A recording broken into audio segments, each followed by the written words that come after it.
Salutations and welcome to Reading Between the Lines. I am your host, the waterdog, and today I will be counting down my 10 favorite vampires from 1995 release of Dark Sovereigns. But before I do that, please do me the kind favor of hitting that subscribe button. I appreciate it very much. Folks, this is a fun set. I actually like this set. I liked this one and the Ancient Heart set a lot, and because it's going to introduce some new clans, you know, into the game, but it's just, you know, I like the fact that it added to the group one, and so you were able to make some decks. And so, you know, I talked about my Bruja deck a little bit in the last video. We're going to see reasons why, because when we look at some of the vampires in my top 10, there you go. I want to remind you, these are my favorites. It has nothing to do with what I think is the best vampires. These are the vampires I play. These are vampires I like to play, and I played them for various reasons, and this, that, and the other, and I'll try to explain those reasons as we go. So let's get kick-started. I'm going to number 10. Giovanni Vampire, Gloria Giovanni. Why do I like her? It's a 4-cap, and it's got Superior Dominate. That's why I like her. 4-cap, Superior Dominate, put her in a lot of decks, and that was the reason why. So she was really, really good, because you can get that Superior Dominate at the 4-cap, you know, and just do some things with her. So I like that. At worst for me, for her, she's just a good bounce bleed vampire. 4-cap, she's Keith Moody before Keith Moody. I guess that's the way to say it. She's Keith Moody before Keith Moody. There you go. Number 9, Enzo Giovanni, Pentex Board of Directors. An 8-cap vampire, Superior Dominate, Superior Necromancy, you've got Animalism, you've got Thaumaturgy, you've got Potence. And what he is he's a political blocking machine. Enzo may attempt to block any political action attempted by any Methuselah. He gets +1 intercept against any political action not attempted by a Prince Justicar or Inner Circle member. And so against all those non-Camarilla vampires, which they labeled them back then, but independent vampires, Sabbat vampires, Anarch vampires, really good at blocking those particular political actions. And by having that Dominate and by having the Necromancy, you can do some things with him. So I like Enzo. You know, I played the Giovanni deck. You know, him and Gloria were pretty much staples for me in my Giovanni deck. Going to number 8, Faav, Ow. Don't get me trying to pronounce names sometimes. I am the world's worst at trying to pronounce names. Patalingro. So I hope I'm saying this right now. Patalingro. But I Vaclav. Here we go, man. Ravnos. Love me the Ravnos. You know, once again, being a guy on the paw, I love the paw. It's my favorite discipline. So you're talking about me liking Gangrel, me liking Nosferatu. Well, I've got to like, you know, Ravnos, because we're going back to the paw. And then you add some chemistry, which gives you some nice things. Of course, this is the era of sense deprivation and stuff. So, you know, gotta love it. 6-cap. It's +1 intercept when you're blocking the Gangrel. Has Fortitude, so you're allowed to take an action, allowed to do a freak drive. It's got some potence if you want to add that potent stuff to it. And so just a good vampire. Like playing him in my Nosferatu deck. Loved playing him in my Animalism deck. There's a lot of good Superior Animalism vampires in that group 1 too. Joaquina Amaya, another Ravnos, 6-cap. Great 6-cap, because you get the Superior at all 3 of those disciplines. And so that's just really, really good. She also gets an extra +1 stealth when equipping. And so you can put some equipment on her, which helps. I personally, back in the day, like putting a Singer Dagger on her, so that I get into a combat, you know, Carrion Crows, Age for Bats, you know, and then press, and then rock and roll.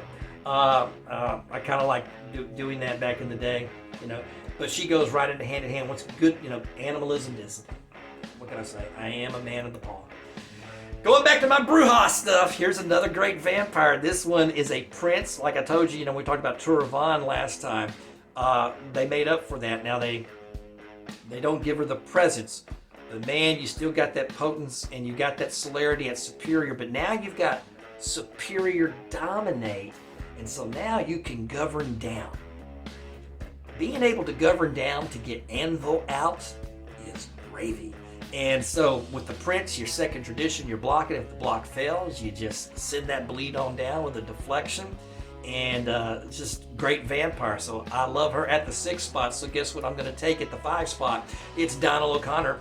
We've got the same vampire. The only difference is the abilities. Is that you basically, if you get into combat with Donald, you know the opposing vampire is going to lose the play. Okay, that's one of the big advantages. So going into the combat, it helps you. Okay. Constanza, hers difference is she gets +2 bleed against those Ventru, right? So, but Donald's great for the combat because the opposing vampire is going to lose that blood. But 3 great disciplines, superior dominate. Once again, you're able to then govern down to these lower cap vampires. And so I'm telling you, man, there is nothing wrong with Bruja with dominate. Just good. Number 4, probably one of the best vampires in all of VTES, which is Ingrid Rosler. She's of course a staple in the 25th anniversary Stanos Lava deck. You cannot go wrong with those extra 2 transfers. She's got all 3 of those superior disciplines that you want in a gangrel, and she's got dominate. So, you know, look, man, if you can get a Prince that has dominate, where you can second tradition to block, especially when you got combat disciplines like animalism and fortitude and protean, okay? And if the block fails, and then you can just sit there and then bounce and bleed, that's good stuff. So getting the 2 transfers, that's just gravy. It's why she becomes a staple, okay? You put an information highway on the table, and you rock and roll.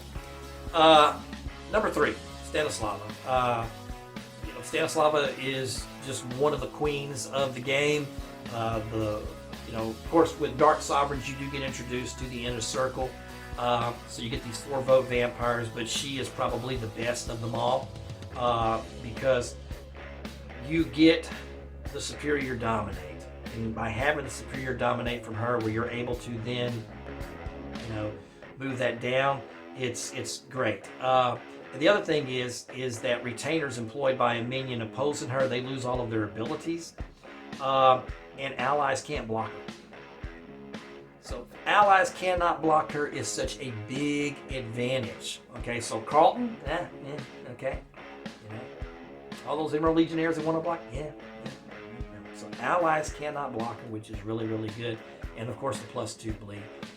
25th anniversary deck. It's all Stanos Lava. She is, like I said, one of the queens. So here we go. Number 2. If you've watched my program at all, you know I'm a big fan of Queen Anne. You know she's one of my all-time favorite vampires, and of course, I love playing Queen Anne. The only thing that I've said this before, I wish they would have just given her superior obfuscate. Man, why don't they just give her superior obfuscate?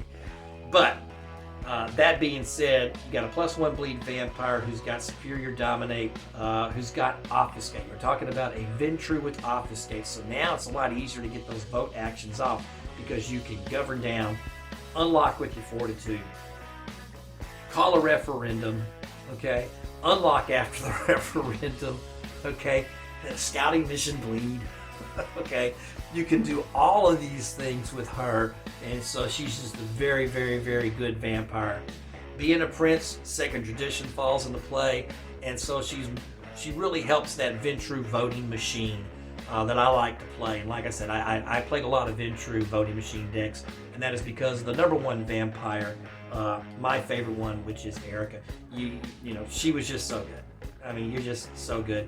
To me, it's kind of hard to rank between her and Stanos Lava, which one's actually better. I would probably say Stanos Lava's better, but if I had to choose which one's my favorite, I'm going to say Erica's my favorite because I played her a lot more. I played her a heck of a lot more. I didn't really play a lot of Stanos Lava decks. Usually when I played Gangrel, I played more lower caps because I just like the efficiency of the lower caps of the vampires. Because with Gangrel and with Ravnos, 7 cap on down, man. Superior animalism. I love playing But Erica, really good vampire. There's not much to say. She's, she's got the superior obfuscate, which is the big bonus, which is what I wish Queen Anne had. And she's just a machine. She did the special. About your prey, chooses which location he or she keeps in play, and for each location he or she controls, your prey burns one pool or burns the location. That's a good ability. +2 bleed. All the abilities to get a lot of actions off. It's just a really good vampire, and my favorite from Dark Sovereigns. Folks, that's all I got time for, man. Do me the kind favor of putting down your 10 favorite vampires from Dark Sovereigns right there in the comments section. Till then, I'm the Water Dog. Y'all take care.